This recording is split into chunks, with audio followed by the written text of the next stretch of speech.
নয়াপল্টনে বিএনপি কেন্দ্রীয় কার্যালয়ের সামনে নিহত মুসাব্বিরের জানাজার প্রস্তুতি চলছে। সেখানে আছেন সাদাত অভ্র, যুক্ত হচ্ছে তার সঙ্গে। অভ্র, তার জানাজায় অংশ নিয়েছেন নিশ্চয়ই নেতাকর্মীরা। এই মুহূর্তে তাদের সঙ্গে কথা হয়েছে কিনা, নেতাকর্মীরা কি বলছেন?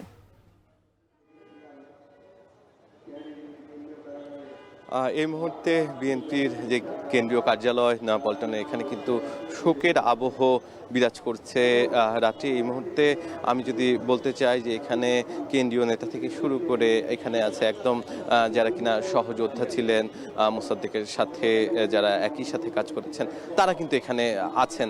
এছাড়াও এখানে উপস্থিত হয়েছেন সাধারণ যারা বিএনপির মাঠের কর্মী, তাদেরকে আমরা লক্ষ্য করেছি। তাদের সাথে আমরা যখন কথা বলছি, তারা কিন্তু বলছিলেন যে এই যে এই ধরনের ঘটনা, সেটা কিন্তু কোনোভাবেই কাম্য নয়। এটি পরিকল্পিত একটি ঘটনা বলেও তারা জানান দিয়েছেন।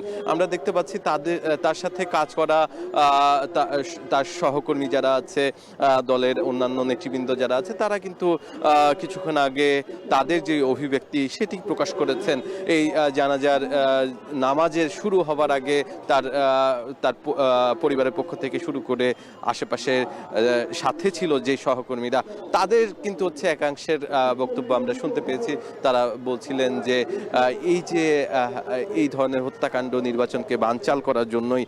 এছাড়াও বিএনপিকে কেন্দ্র করে বিভিন্ন ভাবে টার্গেট কিলিং করা হচ্ছে বা টার্গেট করে করে নিহতর ঘটনা হচ্ছে একটি মহল।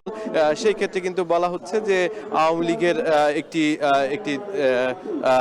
একটি দল, আওয়ামী লীগ কিন্তু হচ্ছে নানা জায়গা থেকে সন্ত্রাসী যে কার্যক্রম সেটি কিন্তু চালানো হচ্ছে। তবে কিছুক্ষণের মধ্যেই এই জানাজার নামাজটি শুরু হবে। সেই জানাজার নামাজে অংশ নেবেন কেন্দ্রীয় নেতৃবৃন্দ থেকে শুরু করে সাধারণ স্তরের সব মানুষেরা।